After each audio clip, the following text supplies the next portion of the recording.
Bueno, para terminar con esta unidad, vamos a ver algunos ejemplos y aplicaciones muy cortas.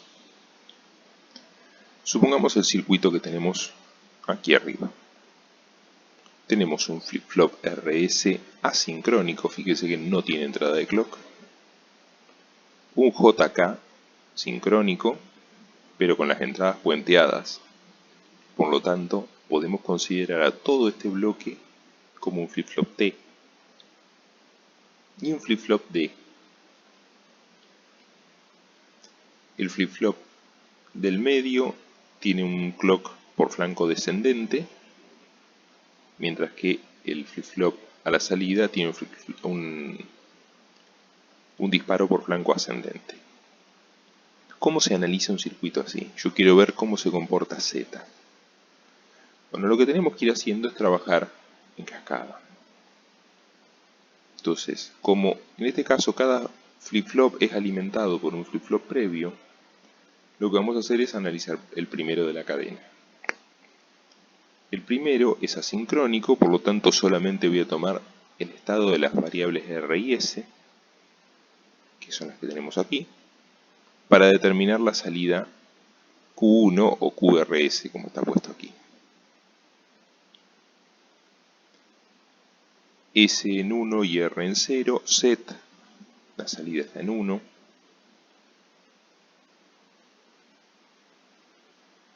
Aquí tenemos que reset pasa a 1, set está en 1, en este hay un lapso de tiempo donde están las dos en 1, por lo tanto la salida pasa a 0.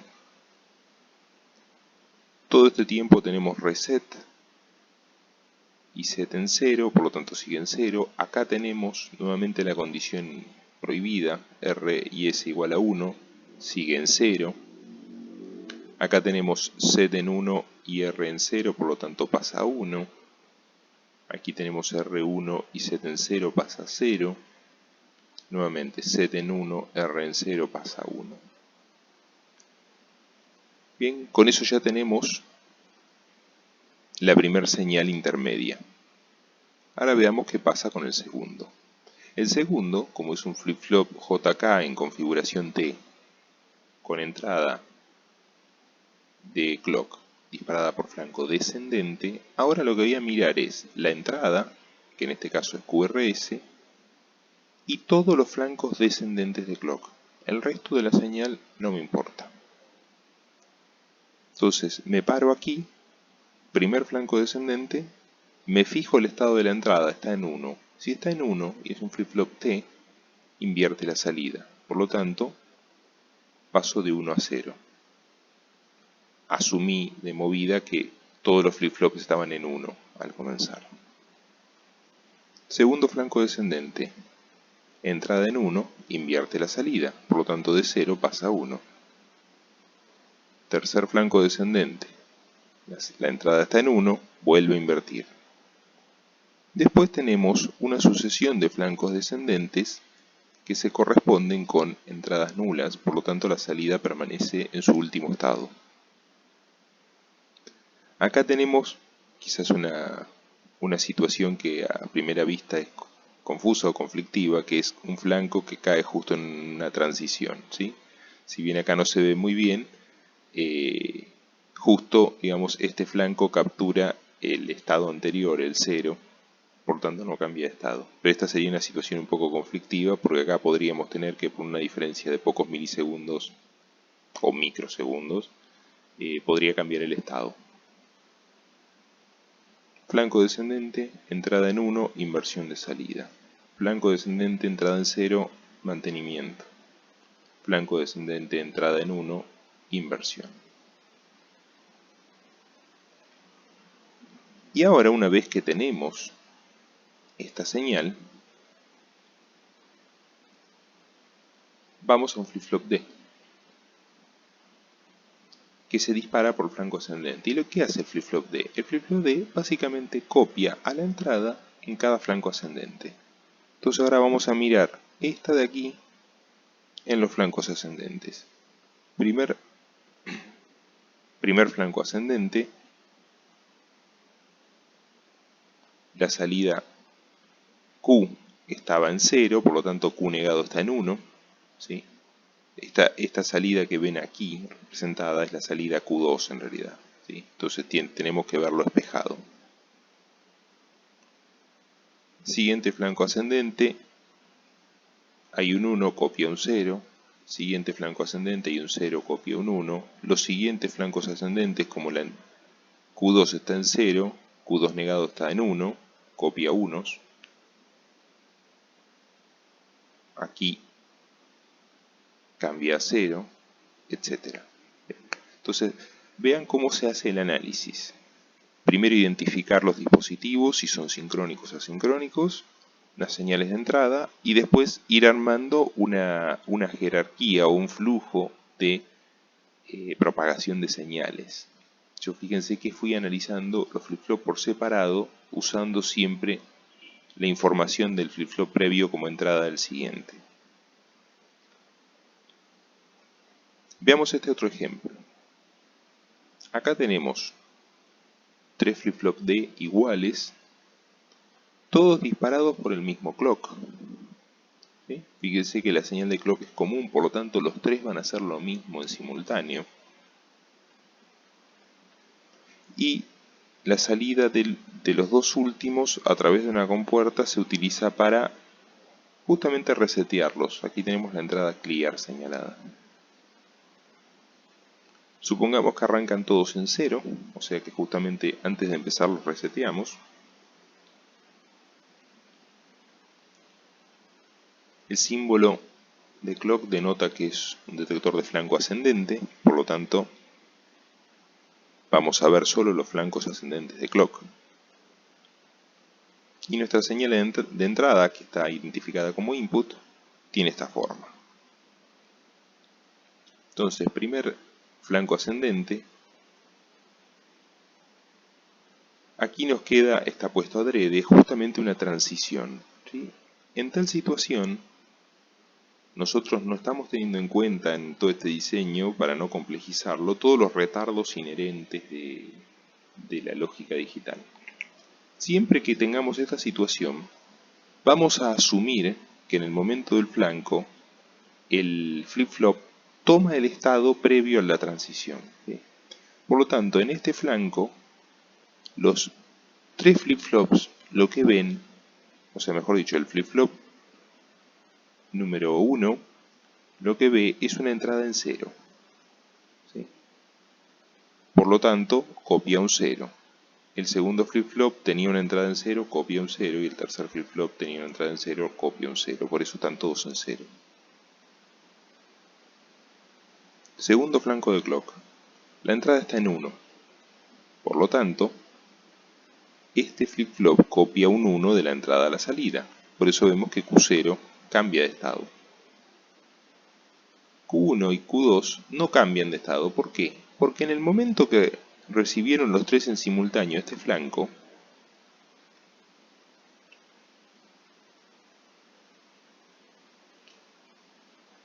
la salida Q0 todavía valía 0. Si bien este flanco acá se ve muy abrupto, muy limpio, en realidad se trata de un flanco que tiene una cierta demora. Insisto, podrá ser de microsegundos, dependerá de la velocidad del dispositivo, pero lo suficiente como para que lo que está conectado después tome o registre el valor previo. En el tercer flanco de clock tenemos que la entrada sigue en 1, por lo tanto este flip-flop sigue copiando un 1, no cambia. Ahora sí el segundo flip-flop copia el 1, ¿por qué?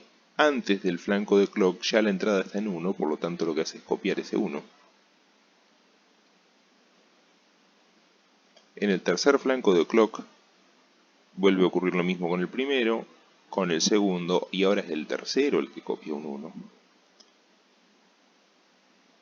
Y acá se da una situación muy peculiar, que al estar Q1 y Q2 en 1, acá esta compuerta AND tiene 1 por 1 igual 1, se activan las señales de clear. Yo aquí agregué un tiempito de demora, esto equivale al tiempo que tardaría esa compuerta en reaccionar, el retardo propio de la compuerta. Cuando pasa a 1, lo que hace es una operación de clear en los 3 flip-flops. Por lo tanto, los 3 flip-flops caen a 0. ¿Sí? Fíjense que en este punto donde está la línea de trazos roja, los 3 flip-flops vuelven a 0. Es como que reseteé el sistema. Y vuelve a arrancar el proceso. Fíjense que como la entrada sigue en 1, vuelve a arrancar el proceso. Hasta que se da la condición de que Q1 y Q2 están en 1. Luego, como la entrada baja a 0, ya en los siguientes pulsos del clock lo que se sigue copiando es un 0, por lo tanto ninguna de las salidas varía. Bien. Fíjense aquí también nuevamente el análisis en cascada del proceso secuencial. Bueno, ahora sí, para cerrar veamos algunas aplicaciones, o sea, ¿por qué hemos visto todo esto? Básicamente porque los circuitos secuenciales lo que nos introducen en un sistema digital es la capacidad de memoria. Y es una de las, digamos, propiedades fundamentales de cualquier sistema digital medianamente complejo. ¿Qué podemos construir con circuitos secuenciales? Bueno, podemos construir dispositivos contadores. Esta estructura que vemos aquí es un contador digital binario. Fíjense, tenemos 3 flip-flop JK,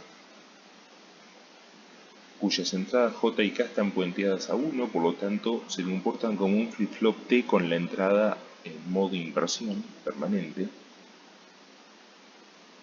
El clock afecta solo al primer flip-flop.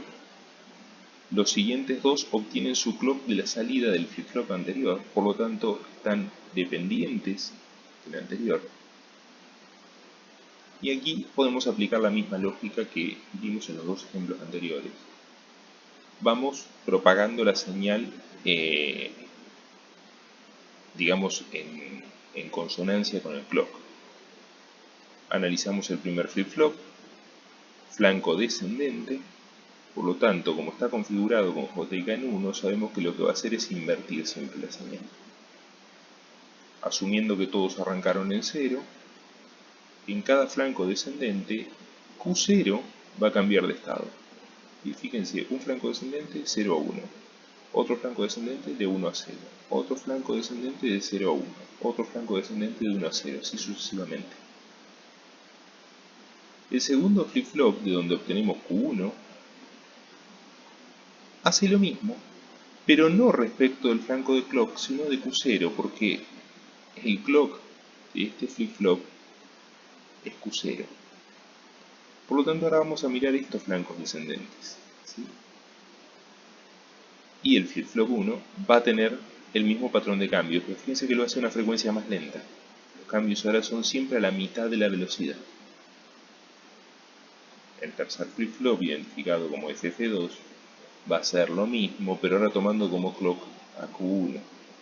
Por lo tanto, su división de tiempos es más lenta. ¿Qué tenemos aquí? Bueno, si nos quedamos con la palabra digital formada por Q0, Q1 y Q2, donde Q2 es el bit de más peso, lo que tenemos es un contador digital. Fíjense, 000, 001, 010, esto representa un 2, 011 representa un 3, 100 un 4, estamos contando en binario. En la próxima unidad, cuando veamos conversión analógica digital, vamos por ahí a repasar un poco más la parte de conversión a sistema de numeración binario, pero digamos, lo que vemos aquí es que si Q0, digamos, es el bit menos significativo, o sea, el que vale 0,1, el siguiente lo podemos tomar como que vale el doble y el siguiente que vale el cuádruple y podemos armar esta suma. Bien, vamos a volver sobre este tema en la práctica y en la siguiente unidad de todas formas. Bueno, esto básicamente es un contador binario básico. Podemos construir diferentes tipos de contadores, los cuales son necesarios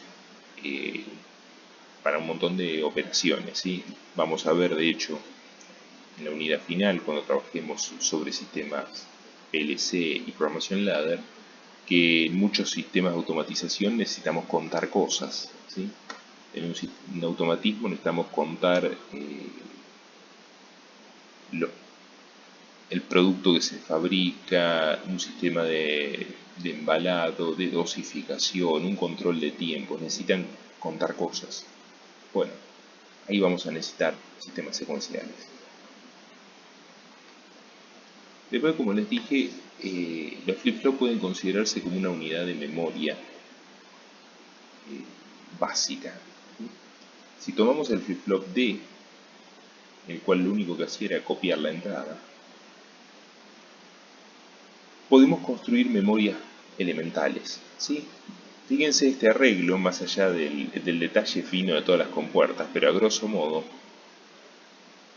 fíjense que tenemos 12 flip-flop D, los cuales tienen un clock y tienen aquí toda una lógica de selección con unas compuertas que hacen que, según cuánto valgan a 0 y a 1, elijamos una fila, otra u otra. O sea, solamente puede haber una fila de estos flip-flops activados. Cuando esa situación se da y estas señales de habilitación son las correctas, estos flip-flops van a copiar la entrada o van a, en cierta manera, reflejar la entrada, su estado sobre una salida. Esto que está aquí es la estructura básica de lo que eran las memorias digitales hace unos años. Básicamente un gran arreglo de flip-flops coordinado por un montón de lógica combinacional con compuertas que permitía almacenar bits o recuperarlos. Claro, cada flip-flop almacena un 0 o un 1, pero almacenar muchos ceros y unos permite construir palabras digitales y eso es información, o esos son programas. ¿Bien? Hoy en día las memorias de nuestras computadoras modernas están basadas en otro tipo de construcciones que son más eficientes porque esto a nivel de integración es muy costoso, digamos, y no se puede almacenar demasiada información. Pero son las primeras, digamos, los primeros pasos de las memorias, lo que se denominaban las memorias RAM estáticas. Bien. Y por último, para construir también registros de desplazamiento. ¿Sí? Para tener una idea, registro de desplazamiento es cuando queremos transmitir, por ejemplo, bits entre un sistema de cómputo y otro. O podemos transmitir esos bits en paralelo, quiere decir, quiero transmitir 8 bits. Pongo 8 cables para cada uno transmitirse en forma independiente, o los transmito todos en serie, uno atrás del otro con el mismo cable, y del otro lado los recupero. ¿Sí? Entonces, por ejemplo, acá tenemos una cadena de flip-flops D coordinados por un único clock y tenemos una entrada. La entrada, fíjense, acá estoy transmitiendo una entrada que tiene estos 4 bits, 1, 0, 1, 1. En la medida que van pasando los pulsos de clock, lo que se hace es ir copiando esa entrada y se va pasando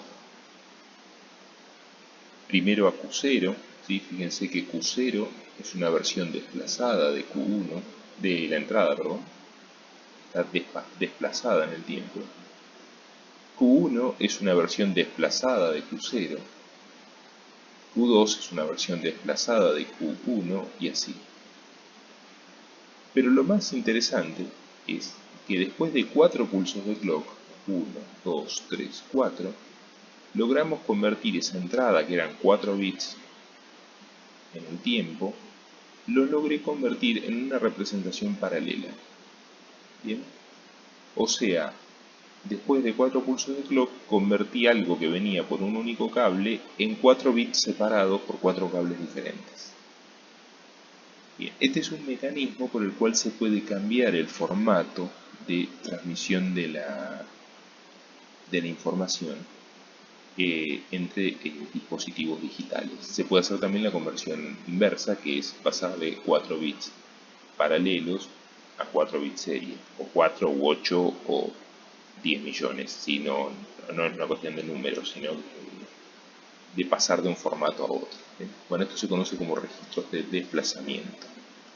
Bien, básicamente entonces con estas aplicaciones y con los ejemplos que vimos, cerramos este tema. Vamos a ver en las guías prácticas van a encontrar varios problemas sobre esto para que puedan practicar. Y nos da el pie para avanzar ya en la próxima unidad con el concepto de conversión analógica a digital, con el cual vamos a terminar uniendo los dos mundos que vimos hasta ahora, las señales continuas y las señales digitales.